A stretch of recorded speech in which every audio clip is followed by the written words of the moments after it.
Girls don't want money for power. They want it for freedom. I want you to actually sit with that sentence for a second, because once you understand the real difference between those two words, it changes how you see every ambitious woman you've ever quietly judged. Maybe even yourself. Power is about being over people. Control. Status. Being looked up to, being a little feared, being the one everyone has to go through to get what they need. Freedom is something else entirely. Freedom is not needing anyone's permission to live your own life. And most of the women chasing money that people love to quietly label greedy, or power-hungry, or too ambitious for her own good, were never actually chasing a crown.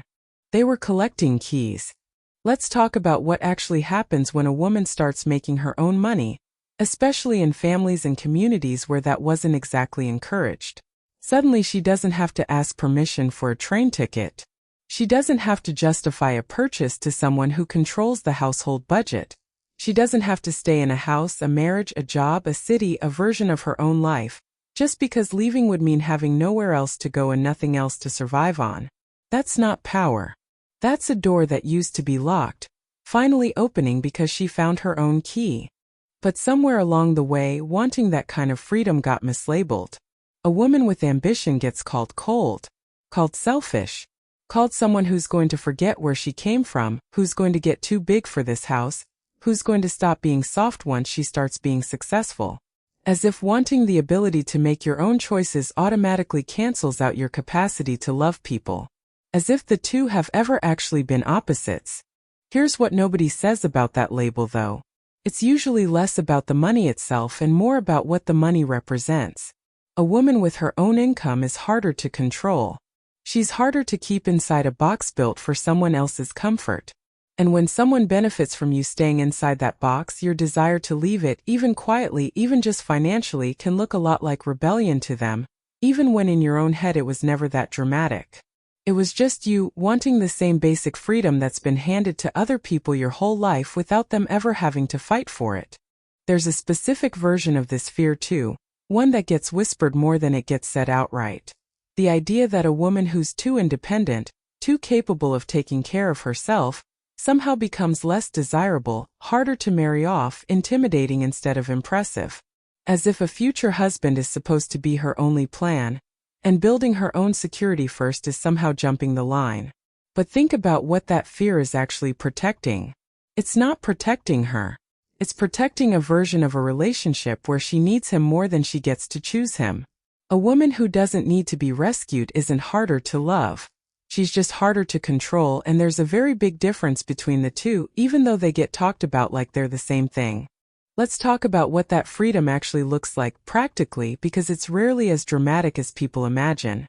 It's the freedom to say no to a job, a relationship, a living situation that isn't serving you, without it meaning you'll have nowhere to go. It's the freedom to rest without having to justify why you deserve a day off to someone controlling your time. It's the freedom to help your own parents, your own siblings, without needing to ask someone else's permission to be generous with your own family. It's the freedom to make a mistake, lose some money, start over, without that mistake defining the rest of your life because you know you can rebuild. It's the freedom to simply exist without needing to be rescued, provided for, or explained by someone else's income. None of that is about power over another person. It's about no longer needing to hand your own power over to someone else just to survive. This hits different when you grow up watching money used as a leash instead of a tool. When you watch someone stay somewhere they were unhappy because leaving meant losing their only source of income. When you grow up hearing that a woman's financial dependence was somehow proof of her modesty, her goodness, her being taken care of properly, instead of just recognizing it for what it actually was, a lack of options dressed up as a virtue. If you grew up around that, wanting your own money was never about greed. It was about refusing to inherit the same locked door that was handed to the women before you. I think about the women in so many of our own families who never got the chance to ask this question for themselves, who managed entire households, raised children, held families together through things nobody talks about, and still had to ask for money for something as small as a new pair of shoes. Not because they weren't capable, because the door was never handed to them in the first place. When you understand that history, wanting your own financial freedom stops looking like ambition for ambition's sake. It starts looking like something closer to healing an old wound that's been passed down longer than you've even been alive.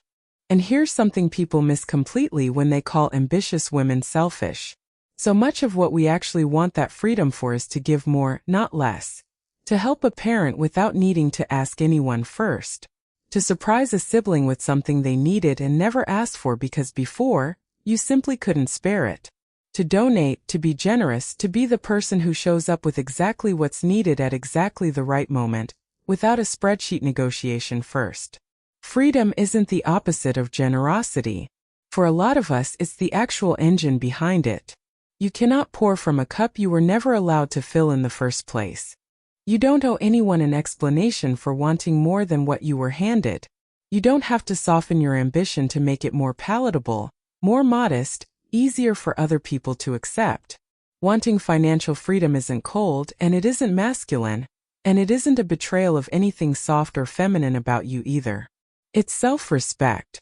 It's simply refusing to spend your entire life needing someone else's approval, just to make a basic decision about your own life.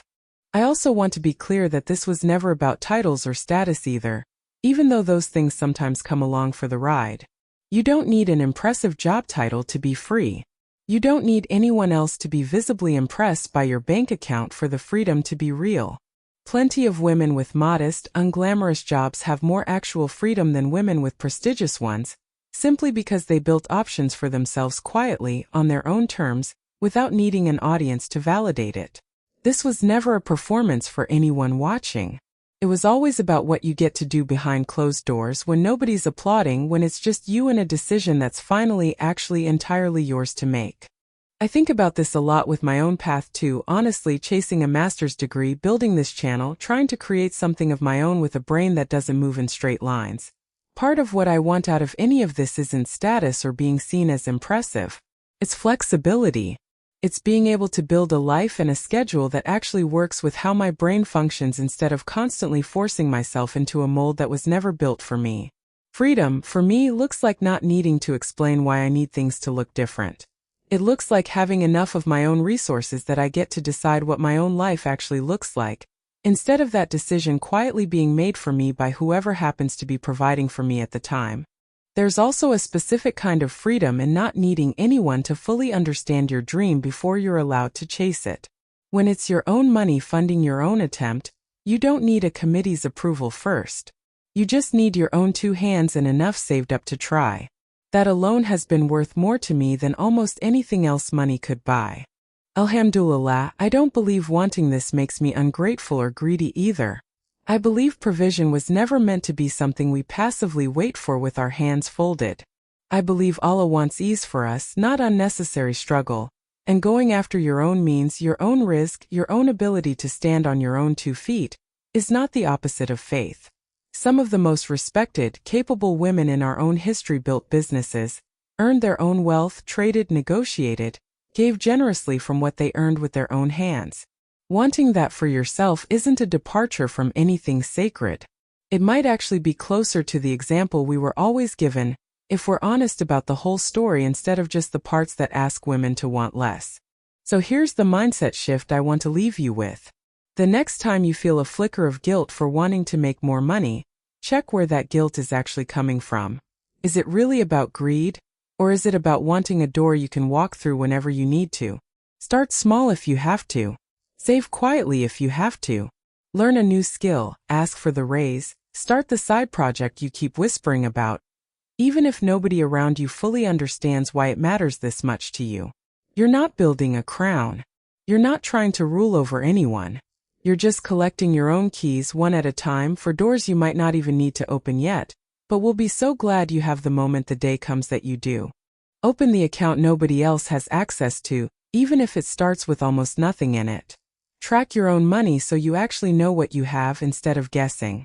Learn how budgeting, saving, and investing actually work instead of assuming that's someone else's department, because understanding your own money is its own form of freedom, separate from how much of it you currently have. Say the number out loud when someone asks what you're saving for, even if it feels a little bold the first few times. None of this has to be loud or dramatic. It can be as quiet as a spreadsheet only you look at. Quiet still counts. And build that mindset with patience, not panic. Freedom rarely arrives all at once. It usually arrives key by key, small win by small win, a little more saved, a little more skill, a little more independence than you had last year. You don't need to have all the doors unlocked today. You just need to keep collecting. So no, she doesn't want money for power. She never did. She wants it so she never has to ask permission to leave a room that isn't serving her anymore. She wants it so saying no doesn't come with the fear of losing everything. She wants it so she can give without limits and rest without guilt, and choose her own life without needing anyone else's signature on the decision. That's not power. That's freedom. And you are allowed to want it, chase it, build it, without apologizing for a single step of the way. You don't need to justify it to anyone who benefits from you staying small, and you don't need to wait for permission that was never going to arrive on its own. The women who came before you, the ones who managed households and raised families and held everything together without ever getting to ask this question for themselves, they didn't get the chance you're standing in front of right now. You get to be the one who finally reaches for the key, not because you're greedy, not because you're cold, but because you understand exactly what that lock has cost the women who came before you, and you're done pretending it doesn't matter. Alhamdulillah for every key you've already earned, and every door still waiting for the one you're about to collect next. Go get your keys. See you in the next one.